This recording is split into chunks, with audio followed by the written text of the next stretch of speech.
The IEB matric results pass rate for 2013 increased to 98.6% this year from last year's 98.2%. A total of 9,580 full-time and 586 part-time candidates from 185 schools across the country wrote the IEB National Senior Certificate examinations in November 2013. Now, in studio with us today, we have the IEB CEO Anne Oberholzer. Very good morning to you. Thank you for joining us. Good morning, Eben. Before we get to your results, which were very impressive last week, I wanted to go get your reaction as the IEB to the overall results that were announced last night by the Minister of Education. Eben, one thing I do want to say is I think it is wonderful when our young people achieve. I think it's something we as a nation must celebrate. Those children have worked 12 years of their lives, and their matric results, in a sense, are a culmination and a statement of their commitment to schooling and education for 12 years. So from my side, congratulations to every single child who passed the exams announced last night. And let's go to your results that were announced last week. 98.6%, that was absolutely fantastic. You must be very happy. Indeed. Again, the achievement of young people in our country can only afford us a positive and rosy outlook for the future. There are many children who don't get to matric. And so, you know, if we take last night's results, an increase in the pass rate is magnificent, because it does mean that those who have stuck through and have stayed with it, with the support of their parents, with the support of their teachers, have made it. We've got a backlog, we've got to catch up, and it's bringing those children into the system that really is the biggest challenge for us. Once a child has achieved and got to matric, whatever they choose to do, they have a milestone behind them. Yeah. They don't all have to go to university. The world is not made up of university graduates. And so, you know, that class of matric have a wide range of options, and not only university. Are we in South Africa obsessed with university qualification? And do we sometimes miss out the critical areas in the economy where people can really develop skills? I absolutely agree with you. If we look at our university capacity for a start, the university sector was not designed to cater for 100% of our school leavers. Yeah. It's not the purpose of a university education.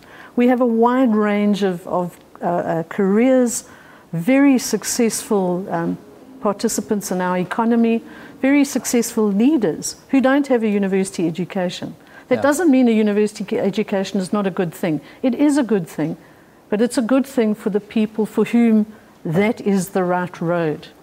There are other paths that are equally as acceptable. If I was one of those children who didn't get a distinction and who wouldn't qualify for university education, what would your advice be to me today if I passed, but I maybe didn't qualify to go to university, and that's probably about 50–60% of those that passed last night and then last week through your examination board? The key thing is for a learner to ask themselves, what do they want to do for the rest of their lives? What do you want to wake up and do? If you wake up and you love children and you want to teach, then you must make that your goal and your focus. Because remember, the rest of your life is now for the next 50 years. Yeah. School is only a tiny part of it. And that is the key, is where do I believe my role in this society is? And set that as a goal and work towards that. There's many ways to get to something as well. I mean, the shortcut is through university, get a degree, it puts you in a position to...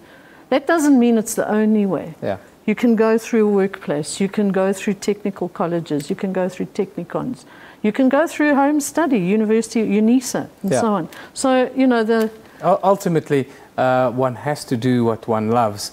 What is your passion, and then you would feel like you're not really working in the end. I wanted to take it back again. A lot of people, I think out there don't really understand, I think that, and we're also broadcasting throughout Africa, the difference between the IEB certificate and then that of the the basic education department in South Africa. Can you just tell us the key differences between the two? Yeah, well, firstly, the certificate is issued by Umalusi, and it's for the qualification, which is the National Senior Certificate. To achieve that qualification, you can either write the examination set by the state, or the examination set by the IEB. Yeah. So it's essentially the examination that is the difference. The same curriculum sits behind both exams, but the examination may have slightly different focuses. Yeah. And if we look at it, I mean, the state exam was written by 707,000 candidates. Yeah. The IEB exam was written by just over 10,000. So they're very, very different cohorts. They come from a very, very different sector in the communities. Their focuses are different. Their dreams and desires are possibly the same in some respects, but parental influence, parental guidance does create some differences. Now, the exams were not only sitting in South Africa, but also in some of our neighboring countries, I understand. Can you tell us about the sort of results that you saw in our neighboring countries, and maybe unfairly so, compare it to South Africa? Yeah. Well, I mean, I think there's two parts to that question. The first question is comparing results is always a very, very tricky area. If you go down the road of comparison, there is always another criterion that comes into it that alters that comparison, and in fact makes the exercise probably meaningless.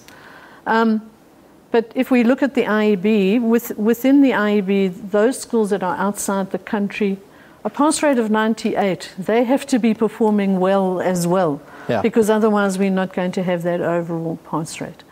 Again, I think it goes back to the kind of learner that goes to an independent school, what defines that kind of learner, and that in its own way influences the results that come out. Is that one of the key reasons behind the difference in results between your institution, which is so high, almost 99%, compared to, let's call it that of the basic education department in South Africa? What do you see as the key reasons why there's such a big difference every year between the two? Yeah, again, you know, the difference in numbers does skew it.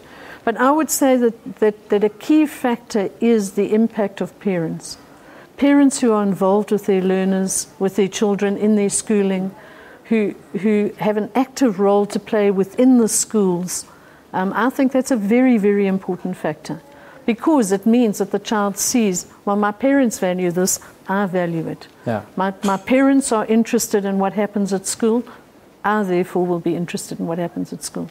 So I don't think we can ever exclude the impact and the importance of a parent's role in a child's education. That brings us to the point is that in South Africa, we are very quick to blame the government for these kinds of results. And your institution really points out that there has to be a level of responsibility, not only of the student, but also the parents, the group that they find themselves in order for them to achieve.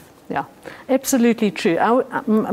My feeling around a successful school, and that could be in the state system, it could be in the independent, no matter where it is, the three key factors is a child who wants to learn, a teacher who's prepared to teach, and a parent who is involved and holds both the student and the teachers accountable. Finally, I wanted to ask you about the headache subjects, maths and science, that they always highlighted. How did your students perform, and what do you see as the key ingredients for success in those sort of headache areas of education? They're important. They're very important subjects in that they're what we call gateway subjects. Success in maths and science opens a whole range of opportunities to you, which you wouldn't have if you hadn't offered those subjects. Fortunately, within the IEB, I think there's a recognition within the schools and the learners that they must try their best to do well in these subjects, and they do. They do very well in them. The key for success in maths particularly, and science as a knock-on to that, is a solid foundation. a very good training at the primary school and foundation school level, because that's where your essential understanding of the concepts comes into being. I mean, I'm one of those who believes that it goes right back to the cradle, the parent that plays with the child and points out the different animals on a mobile, how many doggies, how many kitties, and so on. And the child is learning from a very young age that numeracy is a critical part of where they're going to go in the future. Well, thank you very much for joining. Very insightful. Thank you very much for joining us today. That's the CEO of the Independent Examinations Board, Anne Oberholzer, joining us here in our studio in Johannesburg.